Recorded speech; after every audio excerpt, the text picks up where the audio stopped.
এমন অবস্থা আমাদেরকে করে দিচ্ছে। এই জীবন থেকে আমাদেরকে মারার চেষ্টা করনি, কেন বাঁচার চেষ্টা করো, আমরা যেন বেঁচে থাকতে পারি, নাহলে মারা যাবো। এই গরুগুলো যদি না বাড়ায় সব সন্তানরা মারা যাবে, সব গলায় ধরে বিষ খাবে, ছুটতে কিছুই পারিনি। আমরা এখন কি করবে সেই পথ আমাদেরকে আপনি দেখিয়ে দিন। কেন আমরা চাইছি সরকার বদলাও, সরকার বদলা চাইছি। কেন 15 বছর দেরি ছিল, এবার চাইছি বদলা, কিন্তু বদলাবে যে আমাদেরকে মেরে বদলাবে এরকম কাজ আপনি না না যেন করো, মানে আমাদেরকে দিকে করে দাও। আর আমরা এ চাষ করবো না, আমাদেরকে ঋণ থেকে মুক্তি করো।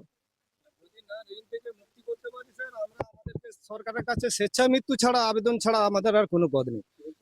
সরকারের কাছে একটাই আবেদন করবে, এই গরুগুলো যদি আমাদেরকে না বের করাতে দেন, তাহলে একটাই আমাদের কাছে আর্জি থাকবে সরকারের কাছে, যে আমাদের কাছে আপনাদের কাছে দরখাস্ত করার জন্য যে আমরা স্বেচ্ছা মৃত্যু ছাড়া আমাদের পাড়ার কোণে, আমাদের এই পল্লীর কোনো আর বাঁচার রাস্তা নেই। লোজ এজেন্ট এসে করে আমাদেরকে চাপ দিচ্ছে, লোন দো। আমরা কোথা থেকে লোন দেবো, কোথা থেকে পারবো? সব তো আমরা আমাদের পুঁজিপত্র, বউর গয়না গাঠি সব ব্যাংকে বন্ধক দিয়েছি, ব্যাংক থেকে লোন নিয়েছি, আমরা খেতে পাচ্ছি না। কি করব? সরকারের কাছে আমরা আর্জি জানাচ্ছি যে আমাদেরকে এবারের মতো সুযোগ দেওয়া হোক, এবারে কুরবানিটা করতে দেওয়া হোক।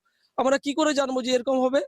সবকিছু শেষ হয়ে গেছে, আমাদের বউ বাচ্চা সবকিছু রাস্তায় নামছে। কালকে বিষ খাওয়া ছাড়া আর কোনো পথ থাকবে না আমাদের। জয় শ্রীরাম বলে সরকারকে, নতুন সরকারকে নিয়ে এলাম। দিদি 15 বছর ছিল, দিদির কাজে খারাপ দেখে আমরা দিদিকে পাল্টে দিলাম। আজকে দিদির জন্য আমরা যে গরু বাছর পালন করছি আমরা বিকতে পারছি না মুসলিম ভাইদের কাছে, যার কারণে আমাদের এই সরকারকেও আবার কি পাল্টাতে হবে। শুভেন্দু বাবুর কাছে অনুরোধ, আপনি অন্তত একটাবার মুখে বলুন এই কুরবানি কটা দিন অন্তত মুসলিম ভাইদেরকে আমাদের গরুগুলো বিক্রি করার জন্য পারমিশন দেন।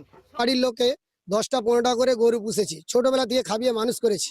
আজকে যে শুভেন্দুবাবু বললো কুরবানি হবে না, এই মুহূর্তে যদি না কুরবানি হয় আমরা এই গরুগুলোকে খাওয়াবো কি? আমরা নিজেরা পাল্টানো দরকার। সরকার চেঞ্জ হবে হিন্দুদের ভালোর জন্য, হিন্দুদের ভালোর জন্য বলছে।